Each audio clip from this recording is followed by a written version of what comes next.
اب سوال پیدا ہوتا ہے قیام اللیل سے مراد کیا ہے؟ یہاں پہ میں تراویح کا جو پس منظر ہے وہ بیان کر دینا چاہتا ہوں۔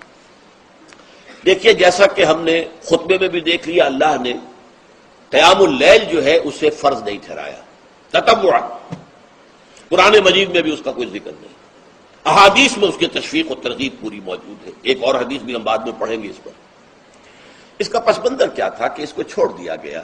اب ظاہر بات ہے مسلمانوں میں کمزور بھی ہیں، مسلمانوں میں وہ مزدوری کرنے والے بھی ہیں، روزہ تو فرض ہے ان پر، چاہے مئی کا مہینہ ہے اور گندم کاٹنی ہے، روزہ تو پھر بھی رکھنا ہوگا، یہ سب کچھ ہے، لیکن یہ کہ رات کو پھر کھڑے رہنا ان کے لیے جاگنا ممکن نہیں، لہذا ان کے اوپر یہ چیز فرض نہیں۔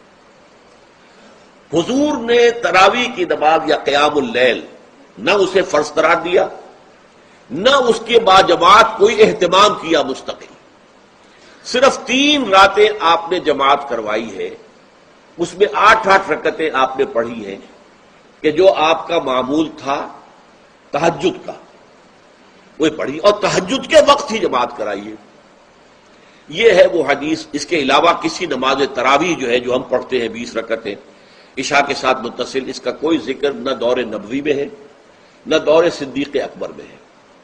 یہ دور حضرت عمر کی خلافت میں ہوا ہے، اور ہم نہیں کہہ سکتے کتنے سال کے بعد ہوا ہے۔ حضرت عمر رضی اللہ تعالیٰ عنہ کی خلافت کا دور جو ہے وہ تو 10 برس ہے، ہو سکتا ہے 5 برس کے بعد ہوا ہو، 6 برس کے بعد ہوا ہو، 12 ہوا ہے ان کے عہد میں۔ حضرت عمر ایک مرتبہ مسجد میں داخل ہوئے، مسجد نبوی میں، تو دیکھا کہ کچھ لوگ 8، 10، 12 جو ہے وہ ایک جو ہے حافظ کے پیچھے کھڑے ہوئے اور قرآن سن رہے ہیں، کچھ دوسرے کونے میں کھڑے ہیں، کچھ کہیں اور کھڑے ہیں، مختلف جماعتیں ہو رہی ہیں۔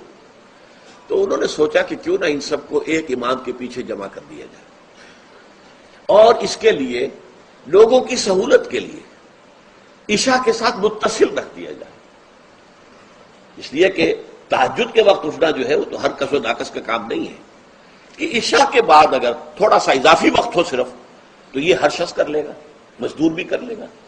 لہذا آپ نے یہ نظام تجویز فرمایا کہ عشاء کے متصلاً بعد 20 رکعت نماز پڑھی جائے اور ایک امام کے پیچھے پڑھی جائے۔ یہ گویا کہ اجتہاد ہے حضرت عمر رضی اللہ تعالی عنہ، اس کو آپ نے خود بدعت بھی قرار دیا ہے، لیکن بدعت حسنہ۔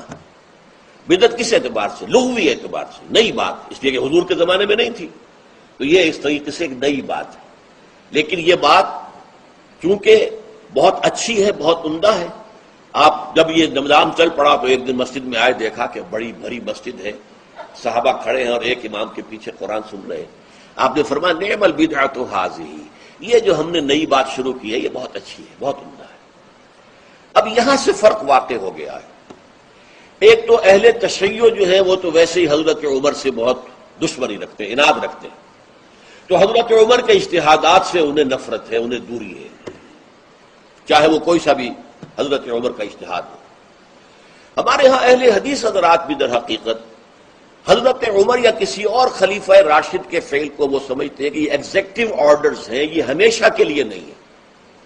حضرت عمر نے اپنے دور میں ایک نظام قائم کیا، ان کے دور کے لیے ٹھیک تھا، یہ ہمیشہ کے لیے نہیں۔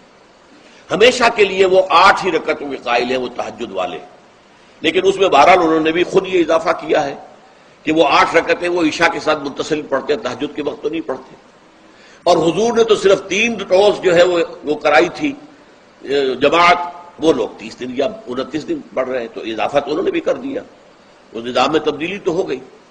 لیکن اہل سنت جو کہلاتے ہیں، ہمارے جو 4 جو ہیں، جو ہمارے مسلک ہیں، حنفی، مالکی، شافعی، حنبلی، ان کا اتفاق ہے اس پر حضرت عمر کا، کیونکہ ان کے سامنے اصول یہ ہے کہ حضور نے فرمایا علیکم بسنتی وسنت الخلفاء الراشدین المہدیین، تم پر لازم ہے کہ میری سنت کو پکڑو مضبوطی کے ساتھ، اور میرے خلفاء راشدین مہدیین جو ہیں ان کی سنت کو پکڑو۔ اس اصول سے یہ 4 فقہ جو ہیں حضرت عمر کے اجتہادات جو ہیں ان کو بھی پابندی سمجھتے ہیں کہ تمام عمر کے لیے، قیامت تک کے لیے امت مسلمہ پر ان کی پیروی لازم ہے، لہذا اس میں اجماع ہے۔ اور یہاں تک کہ یہ سب سے آخری جو اس میں مسلک پیدا ہوا ہے زمانی اعتبار سے، سب سے پہلے مسلک جو ہے حنفی پیدا ہوا ہے، پھر مالکی پیدا ہوا ہے، پھر شافعی پیدا ہوا ہے، اور پھر حنبلی آخری ہے۔ اور امام احمد ابن حنبل بہت بڑے محدث بھی ہیں. مسند احمد ابن حنبل جو ہے وہ بہت بڑی کتاب ہے، بہت اہم کتاب ہے، جامع کتاب ہے. تو ان کے ہاں بھی 20 رکعتیں ہیں. چنانچہ حرمین شریفین میں، سعودی عرب میں، مکے اور مدینہ منورہ میں جو نماز تراویح ہوتی ہے اس کی 20 رکعتیں ہیں. لیکن اہل حدیث حضرات جو ہے وہ اس 8 کے اوپر اتفاق کرتے ہیں. بہرحال یہ ایک اختلاف ہے جو میں نے اس کا پس منظر بیان کر دیا.